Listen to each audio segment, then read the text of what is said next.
नमस्कार, मैं हूं गार्गी चक्रवर्ती और आप सभी का स्वागत करती हूं आपके मनपसंद कार्यक्रम पंडितजीonline.com में। दोस्तों, इससे पहले हमने देखा था कि नवरात्र की पूजा की क्या महत्व है, उसकी पूरी विधि विधान।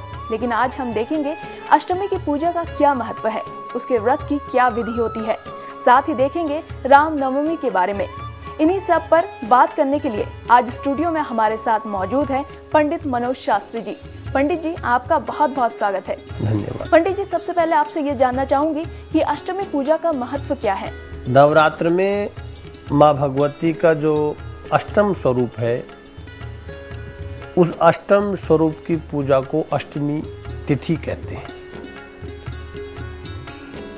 ये अष्टमी तिथि, ये नवरात्र की तिथि, ये नवरात्र के पावन पर्व, पावन दिन, पावन अवसर व्यक्ति के जीवन में खुशहाली और आनंद प्राप्त करने के लिए एक समय आता है। अगर हम चरक संहिता का प्रयोग और आयुर्वेद का इसमें समावेश करें तो इन दिनों में क्या है कि मौसम परिवर्तन होता है, मौसम बदलता है और बदलते हुए मौसम में व्यक्ति के शरीर में रुग्णता पैदा होती है, रोग पैदा होते हैं। समय सर्दी जाने का और गर्मी आने का है। ऐसे मौसम में पाचन शक्ति हमारी मजबूत करने के लिए भी ये नवरात्र का उपवास किया जाता है। ऐसे उपवास करने से, इस प्रकार व्रत करने से व्यक्ति की पाचन क्रिया बढ़ती है, व्यक्ति की जठराग्नि बहुत मजबूत हो जाती है। ये आयुर्वेद का सिद्धांत कहता है, मैं नहीं कहता, सुना है, पढ़ा है, वो मैं आप लोगों को बता रहा हूँ। अच्छा, अष्टमी तिथि का, अष्टमी तिथि माँ दुर्गा का वह स्वरूप है। आज सोमवार का दिन है। शुरुआत भी माँ भगवती ने सोमवार से ही की थी और माँ भगवती अष्टमी तिथि की समाप्ति भी सोमवार से ही करा रही है। ये तो उसकी इच्छा है, किस दिन, किस समय, किस वार और कौन सी जगह उसे अपना भोग लेना है, किसके द्वारा, किसके हाथ से लेना है, वो सब उसकी कृपा है, उसकी इच्छा है। एक जीवन में दो बात बहुत जरूरी है, एक परमात्मा की इच्छा होती है और दूसरी परमात्मा की कृपा होती है। अगर किसी का कोई व्यक्ति का बना बनाया काम बिगड़ जाता है या कोई व्यक्ति समय से पहले चला जाता है तो कहते हैं क्या हुआ, और भगवान की जो इच्छा थी वही हुआ, इसमें हमारा तुम्हारा क्या वश चल सकता है। और जो चीज प्राप्त हो जाती है अनायास, अर्थात कम मेहनत में अधिक धन प्राप्त हो जाए या बिना मेहनत के बहुत कुछ मिल जाए तो क्या हुआ, बोल जो भगवान की कृपा। तो भगवान की कृपा का संबंध है बिना प्रयास, कम मेहनत से, बिना तपस्या के बहुत कुछ मिलना, और मिला मिलाया चला जाना, ये भगवान की इच्छा है। तो किससे कब भोग लेना है, किससे कब पूजा करवानी है, ये बिना माँ की शक्ति के बिना संपन्न नहीं हो सकती। तो नहीं हो सकती संपन्न, लेकिन माँ भगवती की कृपा हुई है। नए संवत में हमने प्रवेश कर लिया। आज अष्टम दिन आज है, सोमवार का दिन प्रातःकाल। सोमवार के दिन प्रातःकाल जिन व्यक्तियों ने 7 दिवस से तपस्या कर रखी है, 7 दिन पर्यंत और रात्रि में भी, नवरात्रि, इसमें दिन का कोई प्रावधान है? व्यक्ति व्रत तो दिन में रखता है लेकिन संबंध तो यहाँ रात का है। तो रात का क्या संबंध है? रात का संबंध ये है कि रात को दैत्यों की शक्ति बढ़ जाती है। दुष्ट लोग ज्यादा कार्य रात को करते हैं, चोरी, डकैती, अटर-पटर जो भी कुछ पाप जो ज्यादा किया जाता है वह रात को किया जाता है और पुण्य दिन को होता है। दान व्यक्ति दिन में करता है। तो रात जो संबंध जो नवरात्रि में आई है, 9 रात, तो 9 रात्र में माता का जगराता किया जाता है, माता की चौकी की जाती है। इसलिए की जाती है कि माँ रात को, जो हम 24 घंटे का, जो हमने अब से हफ्ते भर पहले बताया था आपको कि 24 घंटे का व्यक्ति दीप जलाकर घर में रखते हैं कि पता नहीं माँ कब आ जाए, किस स्वरूप में आ जाए, बिल्ली के स्वरूप में आ जाए, कोई पक्षी के स्वरूप में आ जाए, किसी भी स्वरूप में आ सकती है। उस परमात्मा को आने के लिए किसी के घर में कोई भी रूप धारण कर सकता है, हवा के रूप में भी आ सकता है। तो इसलिए व्यक्ति रात का जगराता, माता की चौकी करता है कि रात भर मैं जगता रहूं, माता को मनाता रहूं, ये आशीर्वाद मांगता रहूं कि माँ मुझे दे, मुझे तेरी आवश्यकता है, तेरी कृपा की, तेरे चरणों की धूल की मुझे आवश्यकता है और वो मुझे मिलनी चाहिए। पंडित जी, कुछ लोग अष्टमी करते हैं, कुछ लोग नवमी, इनमें क्या अंतर है? दोनों में फर्क क्या है? अष्टमी और नवमी में मात्र केवल प्रांतों का भेद है, बाकी व्रत में और पूजा में कोई फर्क नहीं। प्रांतों का भेद का संबंध ज्यादातर पंजाब क्षेत्र से संबंधित लोगों का या उधर के लोगों को अष्टमी तिथि की मनाते हैं। अगर मैं उनका भी ये नहीं कहूँ तो मैं यह कह सकता हूँ, जैसे दिल्ली है, दिल्ली एक ऐसा प्रांत बना हुआ है जहाँ सभी लोग भांति भांति के लोग स्थानों के यहाँ आए हुए हैं और उन सबकी अलग अलग परंपरा है। और अलग अलग परंपरा, ये वंश की परंपरा और अंश की परंपरा के मुताबिक भी मनाया जाता है कि मेरे वंश में, हमारे परिवार में हमेशा नवमी मनाई जाती है, हम अष्टमी को नहीं मनाते हैं।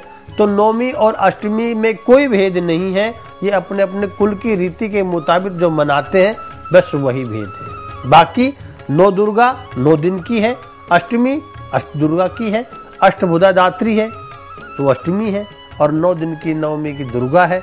तो माँ भगवती की पूजा अष्टमी और नवमी दोनों दिन व्यक्ति कर सकता है। और अष्टमी जिनके यहाँ होती है उनका व्रत का जो खुलना है वो अष्टमी के दिन होता है, और जिनको नवमी यहाँ मनती है उनका व्रत का खोलना नवमी के दिन होता है। जो नवमी को भोग डालता है वो नव दुर्गा की पूजा होती है, और जो अष्टमी के दिन भोग डालता है वो अष्टभुजा दात्री दुर्गा की पूजा करके ही खोलता है। पंडित जी, नवमी को राम नवमी के नाम से भी जाना जाता है, तो नवमी का क्या महत्व है? हाँ, इसका बहुत भारी महत्व है। देखिए, नवमी तिथि और अष्टमी तिथि, अष्टमी भी दुर्गा की और नवमी भी दुर्गा की। ये जो रामनवमी है जो अप्रैल के महीने में मनाई जाती है, या जो वसंती उत्सव जो वसंत के जो नवरात्र उसमें मनाई जाती है, एक रामनवमी मनती है जो दूसरे नवरात्र जो अक्टूबर में आते हैं उसमें मनाई जाती है। तो उसमें तो रामचंद्र भगवान 14 वर्ष का वनवास काट करके दुष्टों का दमन करके माँ सीता को लेकर अपने घर में आए थे। उस खुशहाली में, उस उपलक्ष्य में वो रामनवमी मनाई जाती है। ये रामनवमी भगवान राम के उत्सव की है, भगवान राम के विवाह की लीला की है, भगवान राम के राज्य में खुशहाली है। ये उसलिए इसका जो प्रावधान मनाने का है, इस स्वरूप को जो मनाने का है, वो श्री रामनवमी ये मनाई जाती है। रामनवमी में भी माँ दुर्गा की पूजा है। क्यों? क्योंकि दुर्गा की पूजा तो हर समय में, हर लोक में सभी देवी और देवताओं ने की है। और देवी की जैसे एक अपने आध्यात्म में ये भी संबंध है कि यत्र नार्यस्तु पूज्यन्ते रमन्ते तत्र देवता। जहाँ नारी की पूजा होती है ना, वहाँ देवता रमण करते हैं, निवास करते हैं, विश्राम करते हैं, वो उस स्थान पे रहते हैं। तो नारी की पूजा, नारी जो शक्ति है आज की, जिसको हम नारी कहें, वो कल देवी थी, और जो देवी थी वो आज नारी है। जो नारी है उसमें भी देवत्व है, पूजन के योग्य है। मैं इस पृथ्वी पर सभी प्रकार की नारी है। प्रारंभ में वह चंद्रमुखी भी होती है, फिर वह सूरजमुखी भी बन जाती है, फिर वह ज्वालामुखी भी बन जाती है। कब उनका कोप का भांड फूट पड़े ये कोई नहीं समझ पाता। स्त्री चरित्रम पुरुषस्य भागम देवो न कथितम। देवता भी उनके चरित्र का कथन का नहीं कह सकते। तो यहाँ हम पूजन की, शक्ति की पूजा की बात कर रहे हैं। शक्ति पूजा अष्टमी और नवमी की है, तो ये शक्ति है, नारी शक्ति का सम्मान करना चाहिए। नारी शक्ति पूजन के योग्य है। नारी में वह शक्ति है जो पुरुष को ऊंचा उठा सकती है, जो घर को आबाद कर सकती है। अगर वह चाहे तो रसातल में भी और बर्बाद में भी देर नहीं लगाती है। इसलिए बिना शक्ति पुरुष विहीन, पुरुष में अगर शक्ति नहीं हो तो वह विहीन है अपनी शक्ति के। नारी अगर उससे संबंध रखती है, जुड़ती है, बैठती है, अर्थात बिना नारी के तो पुरुष पैदा ही नहीं हो सकता। पैदा भी तो वह नारी से होता है। तो माँ जगत जननी जो दुर्गा है, माँ जगत जननी जो अष्टभुजा दात्री है, जो नव दुर्गा है, जिसको अनेक नामों से ऋषियों ने बोला है। और अभी भी देखिए दुर्गा के इतने स्वरूप हैं। नवरात्र में तो 9 स्वरूपों की पूजा होती है। दुर्गा के इतने स्वरूप हैं जितने की आम लोग उनके नाम भी नहीं जानते। षोडश मातृकाएं हैं, गौरी, पद्मा, शची, मेघा, विजया, जया, देव, सेना, स्वदा, स्वा, मात्रो, लोक मात्र, हष्टि, पुष्टि, तदा, तुष्टि, आत्मन है कुल देवता। तो दुर्गा देवी के इतने स्वरूप हैं, उन जिन स्वरूपों का भी व्यक्ति वर्णन करता जाए, और हम प्रथम दिवस शैलपुत्री से हमने शुरू किया, और द्वितीय दिवस, तृतीय, चतुर्थ, पंचम और षष्ठम और सप्तम, और आज अष्टम दिवस का हम वर्णन करते हैं। अष्टम दिवस के दिन माँ भगवती की पूजा अर्चना करके व्यक्ति अपनी सभी मनोकामनाओं की पूर्ति पा लेता है। जो 7 दिन से तपस्या कर रहा है, उसका तपस्या का पूर्ण फल प्राप्त करने का आज का समय आ गया है।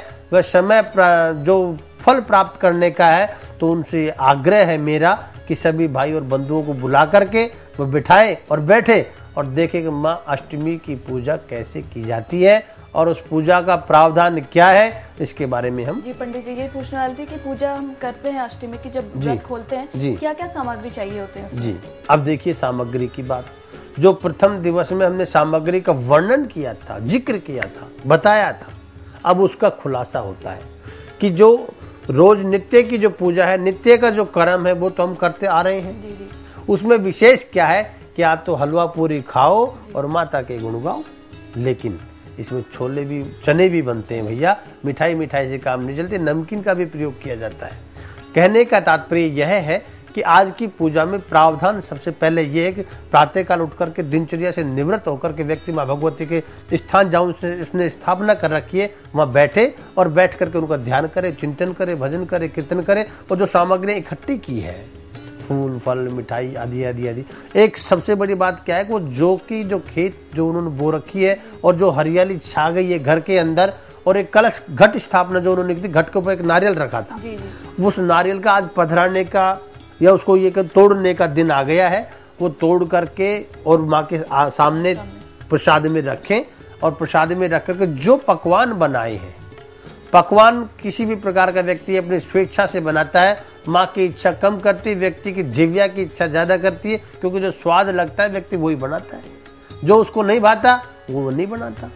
तो जो उसको भाता है उसने वह बनाया है। जिसने जो बनाया वो माँ के समक्ष नारियल के साथ में तोड़ करके उसको रखता है, और माँ भगवती से पूजा करके प्रार्थना करता है कि माँ भगवती, ये भोग और ये प्रसाद मैं आपके समक्ष रख रहा हूँ। जैसे ये मैं रखूँ थाली सजा करके भोग की, वैसे जीवन में मुझे और मेरे परिवार को किसी को भी अन्न की चिंता न रहे, अन्न की कमी नहीं रहे, और मेरे दर पे जो आ भी जाए वह भी कभी खाली हाथ न जाए। बस तू इतना देख। तो पंडित जी, अब हम यहाँ थोड़ा सा ठहरेंगे ताकि हमारे दर्शक भी पूजा की सारी सामग्री एकत्रित कर ले, ताकि उनकी पूजा में कोई भी बाधा ना आ पाए।